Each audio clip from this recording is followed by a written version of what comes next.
děti, strýček Vojtáno vám poví pohádku o Budulínkovi. Chcete? Tak poslouchejte.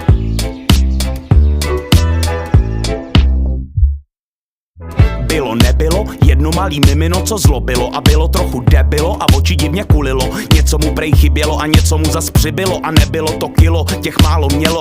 Bylo líný a říkalo, že bude, tak to rozhod fotr, budeš Budulínek v prde. Budulínej, přísahám, slibuju vám, nehnu prdelí, nic nedodělám. Jak řek, tak udělal, flákal, život šel dál. Nikam moc nechodil, jen se válel opodál. Lhal, skrytou agresi nehrál, zvítězila jeho lenost, fotr už se bál, tak ho vzal, když spal tam, kam vítr val. Pozadu vycouval z posedu, kam neposedu dal. Malej se probral, kde to kurva jsem? Netuší, že na něj čeká galantní jelen. Dobrý den, kozy.